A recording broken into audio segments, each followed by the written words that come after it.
So not everyone wants to buy a brand new computer when it inevitably becomes time to upgrade to a brand new system. Some people really like their current setup and they don't have any interest in a brand new PC, but they still need a little bit more horsepower under the hood. And a real great way to do that is to upgrade the platform that your current PC is on. Now, if I already lost you, don't worry, I'll explain. Your PC platform is the combination of your hardware, i.e. your processor, memory, and motherboard. And if your PC is old enough, it may not be worth it to try and upgrade the CPU and RAM in your current system, because even if you were to do so, your computer would still probably underperform. A great example of this would be if you had an older FX series processor inside of your current PC, you could remove that processor and throw in the most powerful FX processor that has ever been made into your system, and it would still be outdated by today's standard. It would work, but not well enough to justify the amount of money it would take to make that upgrade. So in this specific scenario, if you did want to stick with AMD, it would make way more sense to upgrade to the AM4 or preferably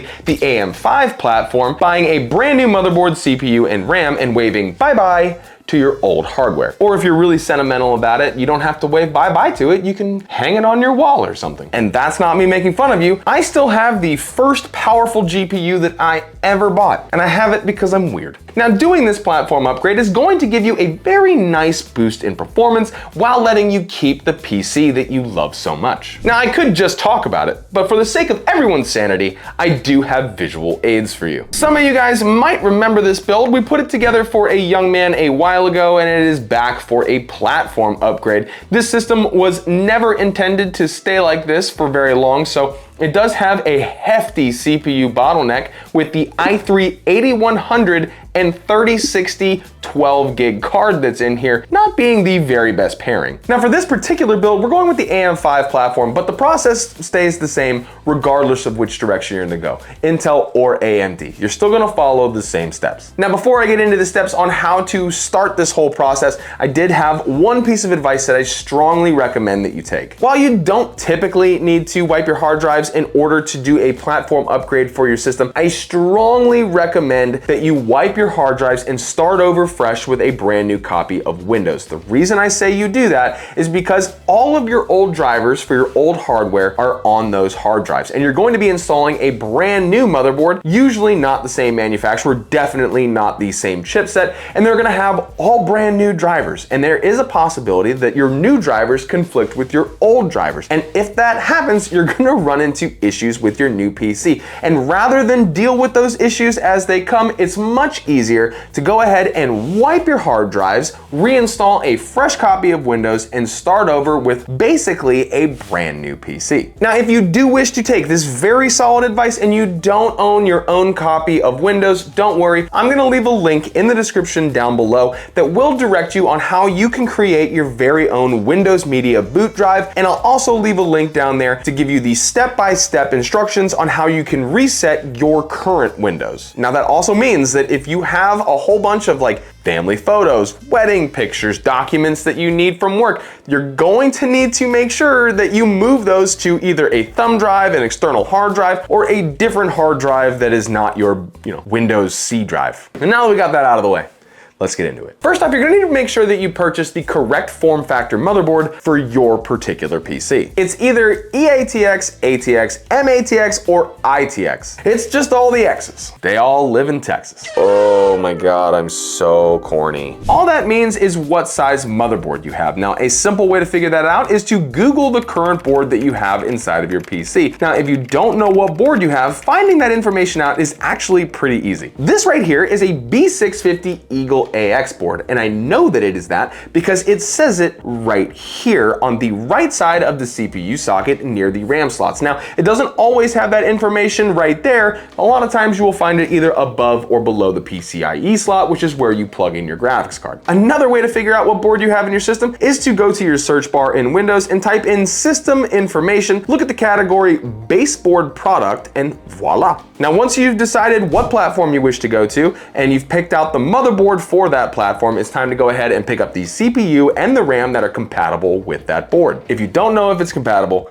Google. Google is just Google's the best. Now for our AM5 platform jump, we have picked up an ASRock B650 MATX motherboard, a Ryzen 5 7600X, and 16 gigs of RAM. He only has the one stick of RAM, and it makes sense. Currently, as I'm recording this, depending on when you're watching it, we're going through like RAM apocalypse, and 32 gig kits for 2 sticks of RAM is like $400, so it makes perfect sense that he's only got 16 gigs. Now, first thing we need to do is make sure that the PC is unplugged. Then we're going to remove our current GPU. It's pretty much the same for every computer. You're going to need to unscrew the GPU from the back of the case here. Depending on what GPU you have, you're also going to need to unplug power from the card. The cable does have a latch on it that you must press down so that you can safely remove the cable. And once you have removed that, you will also need to locate the unlatch tab on the board to free the card. I'm showing you on screen where that's located. Now, once you've successfully pushed that lever back, you can slowly slide your card out. It's important that you do this gently. Ripping that out can cause serious damage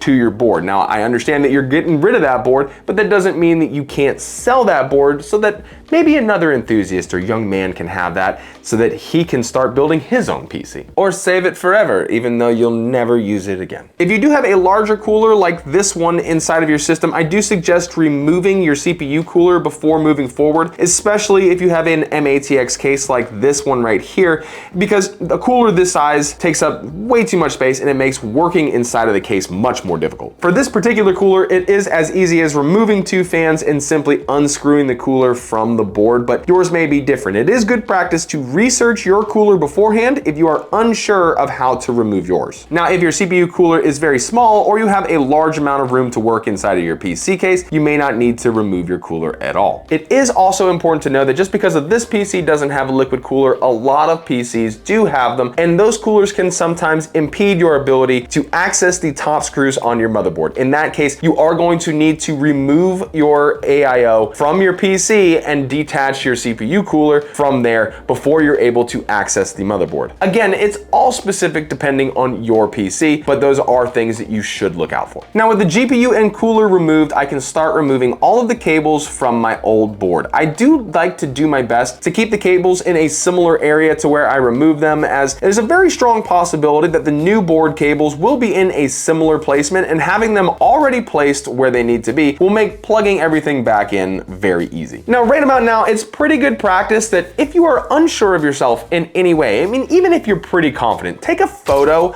of the board with all of the cables so that you have that to refer back to in case you need it. It's much better to have that photo and not need it than to need that photo and not have it. You know what I'm saying? And now with all of our cables removed, it's time to take this sucker out. Now, it's not always the case, but ITX boards will usually have 4 screws, MATX boards will usually have 8 to 9, and ATX boards will usually have 9 to 10 screws. The chance that they are little black screws is almost 100%, so locate them and start unscrewing. Now, as you can see in the video, I am doing this with the PC standing up, but that is just for the video. It is best to lay the PC down here until you get the board out. And now that everything is unscrewed, you can go ahead and gently pull your motherboard out of the case, and then once it's out, give yourself a pat on the back because it's well deserved. Now, you don't need to do this part, but right now would be a great time to do any kind of spring cleaning for your system. It's not every day that the motherboard, CPU, cooler, and graphics card and all that stuff is out, so now you have a very easy shot at making sure you wipe things down, dust things off, get some of that dust that you're not usually able to get to out of that system so that when you put your new system together, it looks like it's brand new out of the box. Now, for this build, we're going to be reusing the aftermarket cooler that we have here. This cooler's mounting system is universal between AMD and Intel, so all we have to do is swap the hardware over to our new board. And if your plan is to do something similar, you're going to need to look into it a little bit to make sure that it's even possible. Also, if your plan is to upgrade to a more powerful CPU, you may require more cooling than what was possible from your old system. It's best to search that CPU and see what kind of cooler would work best for that particular processor. And this cooler is going to be the only thing that I'm keeping for this system. So now we need to install the CPU and RAM into our new board. Now, installing a CPU into your motherboard is by far and away the most stressful part of any PC build. So this right here is where you're going to need to make sure and take your time. You will need to unlatch the lever on your motherboard to expose the CPU socket, paying special attention not to touch any of the CPU pins. I'm gonna say that again. Do not touch the CPU pins. They are unbelievably fragile, and messing with those pins can make it so that your board is 100% useless. That's why I say take your time. Now on your CPU, you will see a small arrow. There is a similar arrow on your motherboard socket. You will need to match those two arrows to make sure that your CPU is installed correctly. Now once you have the CPU in the socket, pull the lever back down until it's locked into place. You're going to feel a decent amount of tension while you're pulling that lever down. Don't worry, that's normal. And when it's done, you can breathe, because that's pretty much the hardest part of this. Now for installing the cooler, it's going to be different depending on what model you choose to go with. And there's so many coolers that all I'm gonna say is refer to your cooler's manual for the proper way to install your specific unit. But please don't forget two things: thermal paste and the plastic peel on the bottom of your cooler. Now if you're getting a brand new cooler, you probably don't have to worry about thermal paste, as most brand new coolers will come with their own thermal paste. But if you're reusing your old CPU cooler, you're gonna need to reapply thermal paste. Don't try and reuse the thermal paste that's still attached to the cooler. You're gonna need to clean that off and add in a fresh new paste. Now there's like thousands of different thermal pastes out there for you to choose from, but I will put a couple in the description down below for you to take a look at if you needed some recommendations on which thermal pastes I like to use. Now this particular cooler was relatively easy to place down. All you gotta do is put the standoffs, screw down the bracket, and then screw down the cooler to the bracket, and then attach the two fans.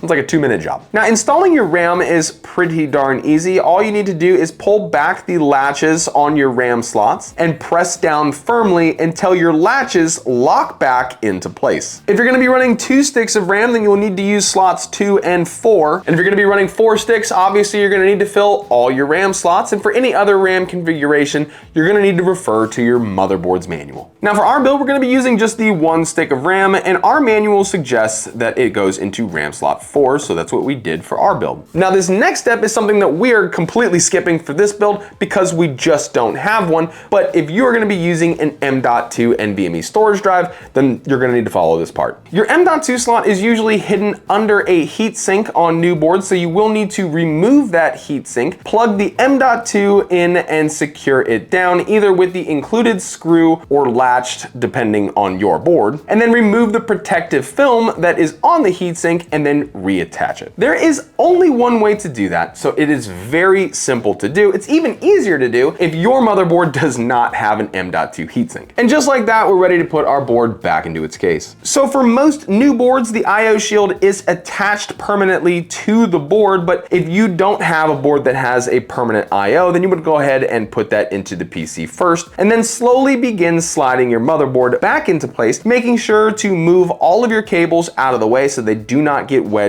behind the board. Again, this is best done with the PC laying down. I'm only showing you it standing up for the video. Now, once you can confirm that the board is sitting on the standoffs and all of your cables are out of the way, you can begin screwing back down your motherboard, making sure that each standoff is securely fastened. Now, remember when I told you to take a photo of the board? Well, this is where that comes in handy. For the most part, the cables should already be in the correct place, but you may find that you need to move a few things around because not every board is exactly the same. Now, this may seem like a daunting task, but I promise you, it is not. Every single cable is only gonna fit where it needs to go on the motherboard. They all have specific shapes and a specific design, and nothing that is incorrect is going to fit in those places. For example, the HD audio cable is only going to fit in the HD audio port. And usually on your motherboard, it will say HD audio on the bottom left of your motherboard. Now, the one and only cable that truly sucks are these power pins right here. Now, they are usually found in the bottom right of every single single board. Now, hopefully you are lucky enough to have a case that has an F panel cable, which just makes things so much easier. But if you are not that lucky, I'm gonna throw up a diagram on screen so that you can see exactly how they're supposed to be plugged in. They're pretty much the same for every single PC, and they're not really difficult as much as they just suck because they're so small. But once you've gone ahead and you've double checked all of your cables, making sure that they are firmly attached and there's no like additional cable just floating around doing nothing, it's time to go ahead and throw your power cord back into your power supply and then slam that subscribe button. I mean power button. I'm sorry.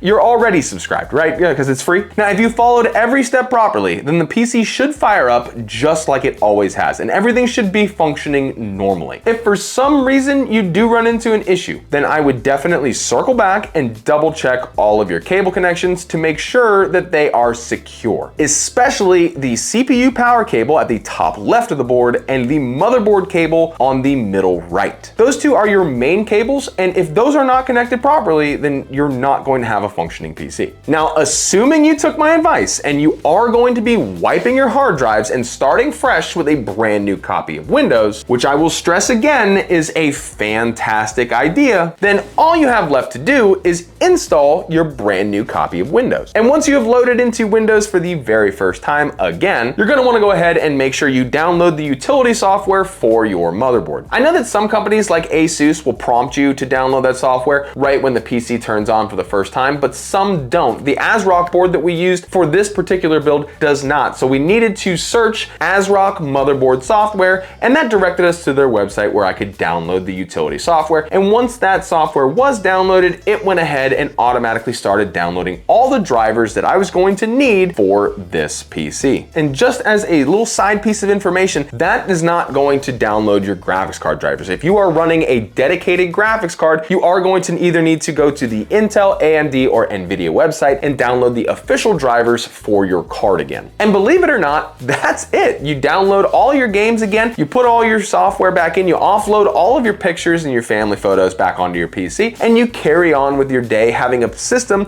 that you know and love and now performs way better than it used to. Now, remember, there's no stopwatch to this. You're supposed to take your time and enjoy the process. Building PCs and upgrading your system should be an enjoyable experience. And remember, if you do run into any issues, you can always join my Discord server. It's a great resource for anybody building or upgrading their system. We have lots of people in there who love helping people, troubleshoot any issues that come up during their builds. I'll drop a link to join that Discord server down below. Now get out there and start ripping some motherboards out.